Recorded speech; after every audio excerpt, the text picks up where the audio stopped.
हमारी चैनल को सब्सक्राइब कर लीजिए। प्लीज सब्सक्राइब करो, हम बहुत दुखी हैं। जरा सोचिए, आपके दोस्त की जिंदगी की सबसे जरूरी फ्लाइट है और ऐसा लगे जैसे पूरी कायनात उसे रोकने पर तुली हो। आज की कहानी दोस्ती की है, केओस की है और समय के खिलाफ एक ऐसी रेस की है जो सच में होश उड़ा देगी। तो कहानी शुरू होती है किटी के एक पैनिक कॉल से। उसे एक बहुत बड़ी फिल्म की शूटिंग के लिए मॉरिशस जाना है, लेकिन वो बेचारी बीच सड़क पर फंसी हुई है। और ये कोई मामूली छुट्टी नहीं है, अरे भाई उसके करियर का सवाल है। और मुश्किल को और बढ़ाने के लिए पूरे शहर में चल रही है टैक्सी स्ट्राइक। मतलब किटी के लिए एयरपोर्ट पहुंचना प्रैक्टिकली इम्पॉसिबल है। टाइम निकला जा रहा है और उम्मीद बस खत्म होती जा रही है। लेकिन तभी होती है दोस्तों की धमाकेदार एंट्री, हनी बनी और जोरदार। वो किटी को ऐसे मुसीबत में अकेला नहीं छोड़ सकते। तुरंत फैसला होता है कि वो उसे अपनी कार में एयरपोर्ट छोड़ेंगे।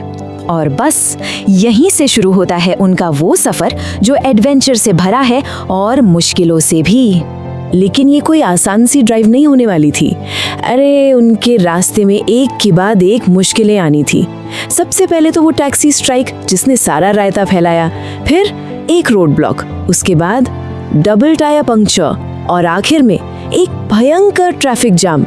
मतलब ये तो एयरपोर्ट ड्रॉप कम और कोई ऑब्स्टिकल रेस ज्यादा लग रही थी। तो देखिए मामला कितना सीरियस है। फ्लाइट है दोपहर 1 बजे की और हाथ में है सिर्फ 1 घंटा। मतलब गलती की कोई गुंजाइश ही नहीं है। एक एक सेकंड की कीमत है यहाँ। तो चलिए देखते हैं कि उनकी पहली बड़ी मुश्किल क्या थी। जैसे ही वो लोग स्पीड पकड़ते हैं, उनके सामने एक ऐसी रुकावट आ जाती है जो उनके पूरे प्लान पर पानी फेर सकती थी। उनकी गाड़ी को अचानक ब्रेक लगाना पड़ता है। सामने है प्रदर्शनकारियों की भीड़ जिन्होंने कर दिया है चक्का जाम। और वो लोग साफ साफ कह रहे हैं कि अगले 1 घंटे तक रास्ता बंद रहेगा। 1 घंटा? किटी के लिए तो ये खबर किसी बुरे सपने जैसी थी। इसका तो सीधा सीधा मतलब था फ्लाइट गई हाथ से। लेकिन बनी वो इतनी आसानी से हार मानने वालों में से नहीं है। उसकी तेज नजरें तुरंत एक रास्ता ढूंढ लेती हैं। उसे कच्ची अधूरी बनी हुई सड़क दिखती है जो एयरपोर्ट के लिए एक शॉर्टकट हो सकती है।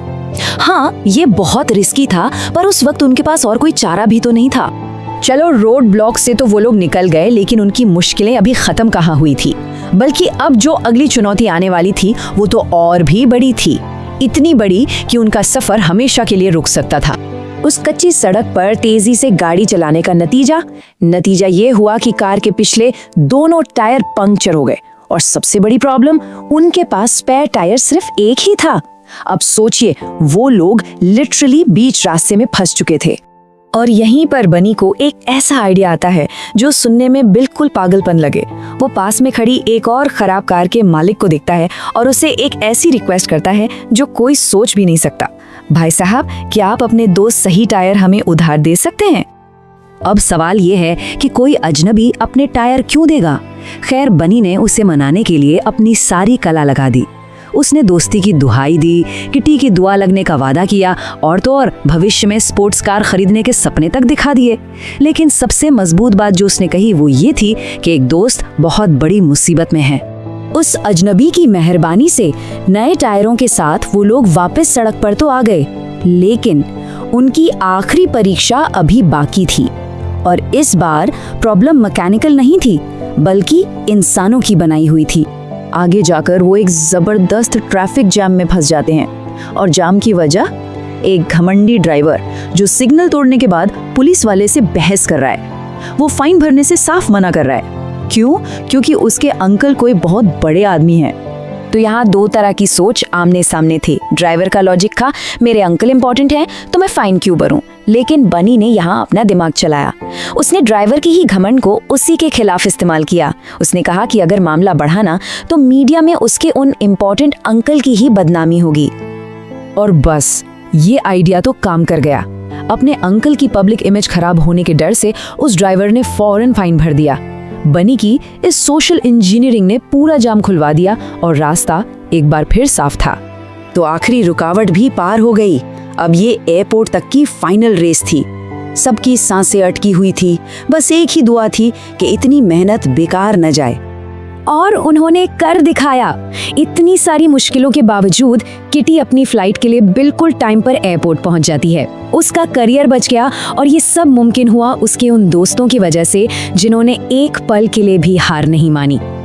और आखिर में बनी एक बहुत गहरी बात कहता है। वो कहता है कि उसे सबसे ज्यादा खुशी तब होती है जब वो किसी दोस्त के काम आ सके।